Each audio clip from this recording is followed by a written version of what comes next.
तो कैंपिंग का सामान सिर्फ मंगाना ही नहीं होता, उसके बाद काम भी करना होता है लाइक दिस, और बहुत सारा DIY करना पड़ता है। कहीं फेल हो जाते हैं तो कहीं पास हो जाते हैं, बैटरी भी ऑफ हो गई। Anyways, welcome back to my YouTube channel. My name is Sam और आप देख रहे हैं riding with me. Another broken plate, another called off date. We never seem to get it right. Another heart attack, words that we can't take back. We are the reason opposites attract. Once you slam the door on the second floor, I regret it all. When I think it through, I can help the way I feel for you. So, देख लिया आपने कितना मुश्किल है night के time पे Isuzu को बाहर निकालना। उस तरफ ट्रक खड़ा हुआ है और ठीक पीछे कार थी। अगर गलती से कहीं इधर उधर लग गई तो दिल की धड़कनें तेज हो जानी है। आ जाओ मैडम अंदर। बेल्ट लगाई तुमने? लगा लो, मेरे चाचा विधायक नहीं है। सो रात को मैडम जी का कर गया मूड बाहर घूमने का और अपने को ईसुजू निकालनी पड़ गई। इसका सीधा सीधा डायलॉग कि तुम तो घूम लोगे, मैं घर में रह जाऊंगी, मुझे तुम ईसुजू में घुमा नहीं रहे हो। तो मैंने कहा चलो इनकी हसरतें पूरी कर देते हैं आज नाइट ड्राइव करा के।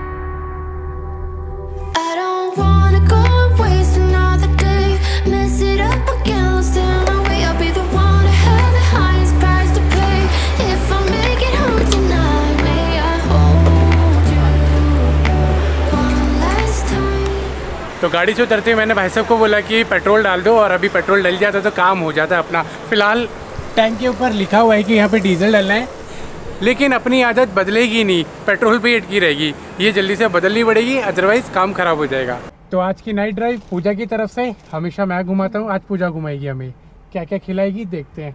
वैसे कितनी बड़ी ट्रीट होने वाली है आज की? खिला तो दिया। खिला दिया मतलब? पिला भी दिया। ये सही है। घर पे खाना पीना जब हम बोलते हैं तब वो खाना पीना काउंटिंग नहीं होता। तो आज हमारे लिए भी गाड़ी को खिला पिला दिया, तुम्हारी बात थोड़ी ना। हमारा भी पेट भरा जाएगा। हो गया? मैंने उसको पेट्रोल बोल दिया, और अगर वो पेट्रोल डाल देता ना तो हमें गाड़ी खड़ी रखनी पड़ती यहीं पे। ये है महिंद्रा की स्कॉर्पियो एन, ये आई थी 4x4 में। अभी ये बहुत चल रहा है।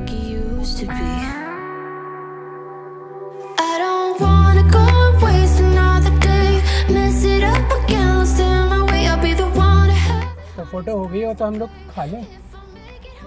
देखो अपन यूट्यूबर है लेकिन मैडम फोटोग्राफी फुल करती है।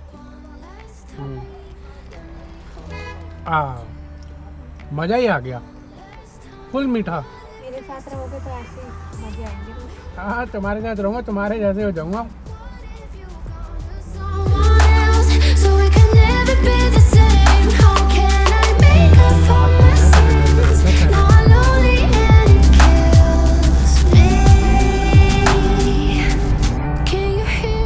ओके, तो फाइनली वहाँ से वेफल आइसक्रीम खा के हम लोग आ गए हैं अभी मेन हाईवे पे जो सीधा जाता है जयपुर। लेकिन हम लोग जयपुर नहीं जा रहे हैं, अभी हम लोग पहुँचे हैं इंदिरा गांधी एयरपोर्ट के नियर अबाउट। यहाँ पे ना इस हाईवे की नाइट में बात ही अलग होती है। वैसे तो अपन ना लॉन्ग रूट पर निकले तभी यहाँ से निकलते हैं ज़्यादातर, या फिर जब मैं काम करता था तब मैं यहाँ से निकलता था। लेकिन आज मतलब फर्स्ट टाइम मैं नाइट ड्राइव पर निकला हूँ चिल मारने के लिए। पहले कभी सोचा था यार कभी ऐसा मौका मिलेगा कि सिर्फ चिल मारने निकलेंगे हम लोग एक अच्छी सी कार के अंदर, और आज वो दिन आ गया है कि चिल मारने निकले हम लोग एक अच्छी कार के अंदर। मज़ा आ रहा है, बिल्कुल रूट खाली पड़ा हुआ है, और जो बाहर की ये लाइटिंग्स हैं एक नंबर है यार, एक number.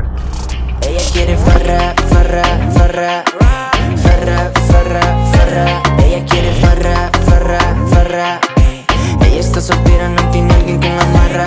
Farra, farra, farra. Farra, farra, farra. Ella quiere farra, farra, farra. Ella está soltera, no tiene alguien que la amarra. Ella quiere farra. Finally मैं एक ऐसी जगह पर खड़ा हूँ जहाँ से ना बहुत सारी यादें जुड़ी हुई हैं, और ठीक मेरे बैक साइड में आपको दिख रहा होगा एक बोर्ड। यह है मेरा कॉलेज जहाँ से मेरे सफ़र की शुरुआत हुई थी। तो फिलहाल इस कॉलेज में मैं आता था एक टाइम पर पैदल, फिर उसके बाद कुछ टाइम बाद मैंने बाइक ली, बाइक से मैंने इस कॉलेज में आया। देन आज मैं इस कॉलेज के गेट के बाहर खड़ा हूँ अपनी ईसुजू के साथ में। वक्त थोड़ा सा बदल गया है, तब हम लोग यहाँ पे मस्ती मारने आते थे, पढ़ाई करने कम आते थे, लेकिन आज अपन मतलब आज भी पढ़ाई करने नहीं आए, आज भी हम लोग घूमने ही आए, मस्ती मारने आए अपनी ईसुजू के साथ में। वक्त बदल गया यार सच में।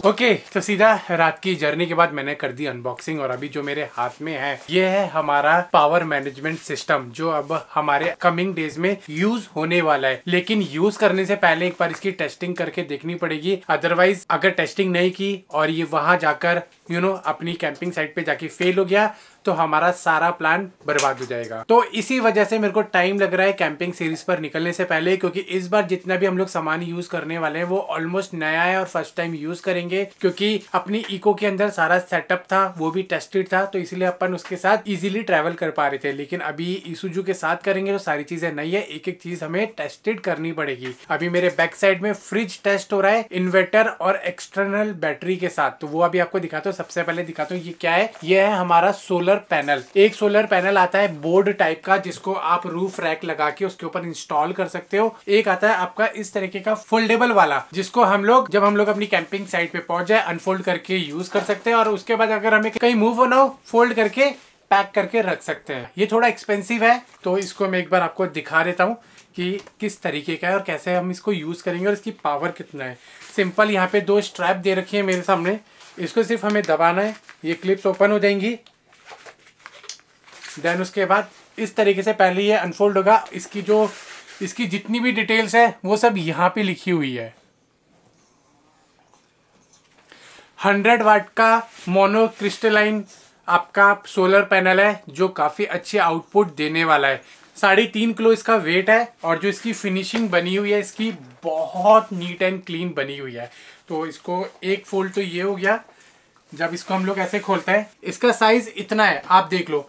मैं 5'11" का हूँ और उस हिसाब से आप देख सकते हो कि कितना ह्यूज है और किस हिसाब की इसकी फिनिशिंग आ रखी है। तो यहाँ पे आप देख सकते हो जो भी इसके अंदर स्टफ यूज किया गया है A ग्रेड का यूज किया गया है, सिलिकॉन वाला मोनोक्रिस्टलाइन यहाँ पे लिखा हुआ है और इसकी फिनिशिंग 1 नंबर है। आप देख सकते हो बहुत जबरदस्त लग रहा है और हमारा बेड 6 फीट का है तो उस हिसाब से देख लो कितना इसका साइज होगा, लगभग 4 फीट के आसपास का ये होगा और ऐसे 2 फीट होगा। अब इसको देख लेते हैं कि इसके अंदर के आउटपुट कैसे है। यहाँ पे मैं आपको आउटपुट दिखा देता हूँ। इसके अंदर ये 3 मीटर की वायर है, लेकिन आगे जो है वो है MC4 कनेक्टर जो आपके बड़े सोलर पैनल में कनेक्टेड होते हैं। इसके अलावा इसके अंदर कोई और कनेक्टर नहीं है, डायरेक्ट यही है और इसके अंदर इनबिल्ट ये वायर लगी हुई है। 3 मीटर वायर है, 10 फीट के आसपास होगी है तो एनएफ रहेगा। बाकी आगे का मेल फीमेल कनेक्शन हमें बनाना पड़ेगा। अगर ये सोलर पैनल सक्सेसफुल हो गया समझ लो हमारे सारे काम बहुत बढ़िया तरीके से हो जाएंगे। तो अभी तो रात का 1:30 बज रहा है। अब जब सुबह उठेंगे अर्ली मॉर्निंग इसको टेस्ट करेंगे। अब टेस्ट किसके साथ करेंगे वो मैं आपको दिखा देता हूँ। तो अभी बज रहे 1:20 रात के और यहाँ पर हमारा फ्रिज चालू है और उसके ठीक साथ में रखा हुआ है इन्वर्टर और हमारी एक्सटर्नल बैटरी जो है आपकी लिथियम FOH करके नाम से एक बैटरी आती है जो बहुत बढ़िया आउटपुट देती है और लॉन्ग लाइफ भी है। ठीक इसके साथ में जो इन्वर्टर लगा है इसके अंदर भी 30 AH की बैटरी लगी हुई है जिसको हम लोग अलग अलग यूज कर सकते हैं। एक टाइम पे एक ही बैटरी यूज होगी और चार्ज भी होगी, लेकिन आउटपुट बहुत बढ़िया आ रहा है इस टाइम पर। और हमारा जो फ्रिज है ये है 45 वॉट का और मैंने इसको 6 बजे से ऑन किया हुआ है। इस एक्सटर्नल बैटरी के साथ में कंटिन्यू चल रहा है और अभी 1:20 हो गए हैं तो टोटल 7 घंटे हो गए हैं इसको चलते हुए। इसकी एक बार बैटरी चेक कर लेते हैं कि कितना परसेंटेज बचा है हमारा। 7 घंटे यूज हो चुका है नॉन स्टॉप। तो इसका कंप्रेसर ऑन ऑफ हो रहा है और जो टेम्परेचर वगैरह है वो मैंने -8 सेट कर रखा है और कंप्रेसर उठने का टेम्परेचर मैंने 5 डिग्री का सेट कर रखा है कि जैसे ही 5 डिग्री अप होगा ये कंप्रेसर ऑन हो जाएगा, -8 पे आके ऑफ हो जाएगा। तो बाकी इसके अंदर एक और बैटरी मैं चेक कर लेता हूँ। 89% बैटरी अभी ये शो कर रहा है। देख लो हमारा टोटल यूज हुआ 11% बैटरी यूज हुई है 7 घंटे के अंदर। 80 AH की वो वाली बैटरी है, 7 घंटे में सिर्फ 11% यूज हुआ है और मैंने इसको प्री चिल नहीं किया है, ये सीधा डायरेक्ट इसके साथ मैंने कनेक्ट करके ऑन किया है। 1 घंटा नॉन स्टॉप चला था माइनस टेम्परेचर आने में। उसके बाद फिर इसका कंप्रेसर ऑफ हो रहा है, ऑन हो रहा है अपना टेम्परेचर मेंटेन करने के लिए। तो आउटपुट तो मेरे को काफी अच्छा मिल रहा है। अगर 11% के अंदर हमारा 7 घंटे चल रहा है, तो सोचो 100% में हमारा कितना टाइम चलेगा। मतलब अभी हमारे पास 90% बैकअप है। दैट मीन्स कि ये हमारा 48 आवर्स हमारा चल जाएगा उस वाली बैटरी पे। जो इसकी इंटरनल बैटरी है वो हमारी सेफ रहेगी। तो आपको एक बार लमसम आइडिया बता देता हूँ। इसकी जो कॉस्टिंग है ये है आपका 25,000 का, और जो हमारी वो बैटरी है वो है 20,000 रुपीज की। तो ये सेटअप इतने का पड़ा है। फ्रिज हमारा अलग रेट है 30,000 रुपीज, और जो ये सोलर पैनल है ये है हमारा 12,000 रुपीज का। तो मैंने आप लोगों को पहले ही बोले थे कि अगर हमें सिर्फ फ्रिज का सेटअप कैरी करना है तो हमारा लगभग खर्चा बैठेगा मोटा। 30,000 का फ्रिज हो गया, 25,000 का आपका इन्वर्टर हो गया, टोटल हो गया 55,000। उसके बाद आपका 20,000 की बैटरी हो गई 75,000, और 12,000 का ये हो गया, ऑलमोस्ट हो गया आपका सीधा सीधा 87,000। और उसके बाद जो वायरिंग वगैरह बनेगी, बाकी चीजें और सेटलमेंट बनेगा, 4-5 हजार रुपए हमारे उसमें लग जाने। लगभग लमसम मान लो 1 लाख रुपए का हमारा सेटअप चला गया।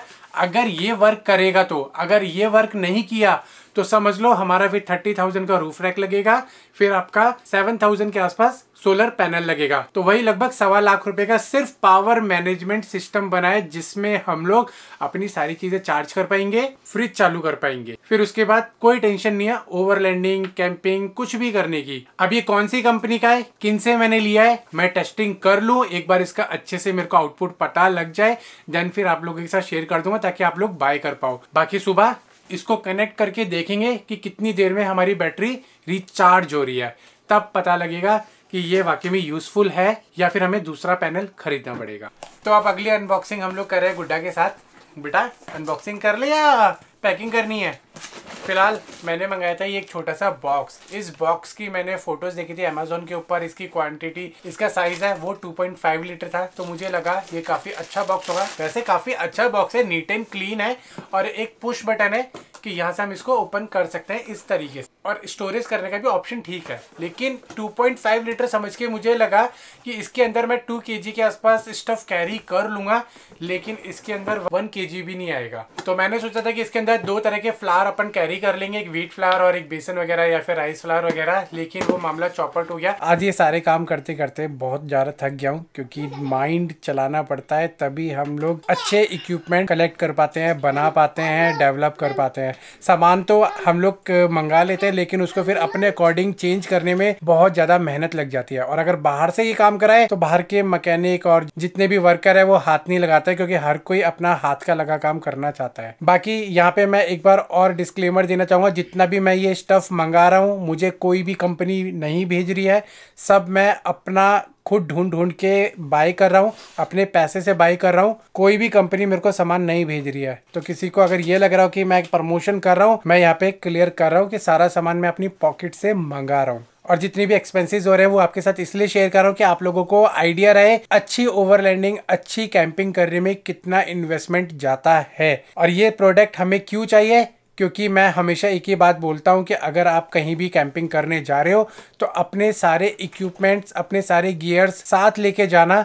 चाहे आप यूज़ करो चाहे मत करो, लेकिन कैंपिंग करते हुए आपके पास सारे गियर्स होने चाहिए, क्योंकि कब कौन सी इमरजेंसी पड़ जाए इन गियर्स को यूज़ करने के लिए। और अगर कोई भी प्रोडक्ट बाय करना, ओरिजिनल जेन्युइन बाय करना, लोकल बाय मत करना, क्योंकि आप जब कैंपिंग साइट पे जाओगे तो आप वो लोकल गियर्स फेल हो जाएंगे और आप फंस जाओगे। तो चलो, मैंने ज्ञान की बातें तो बहुत कर दी है, इन ज्ञान की बातों को यहीं तक रखते हैं। बाकी कल सुबह उठते हैं, सोलर पैनल की टेस्टिंग करते हैं, जो मैं आपको इस अगले व्लॉग में दिखाऊंगा, और भी 1-2 चीज़ें और अच्छी चीज़ें दिखाऊंगा। देन फिर हम लोग निकलेंगे अपने रोड ट्रिप पर। तो उम्मीद करता हूँ वीडियो पसंद आया होगा, तो वीडियो को लाइक कर देना, चैनल को सब्सक्राइब कर देना। गुड्डा के सर पे उसने अपनी कुर्सी मार ली। चलो मिलते हैं, गुड बाय।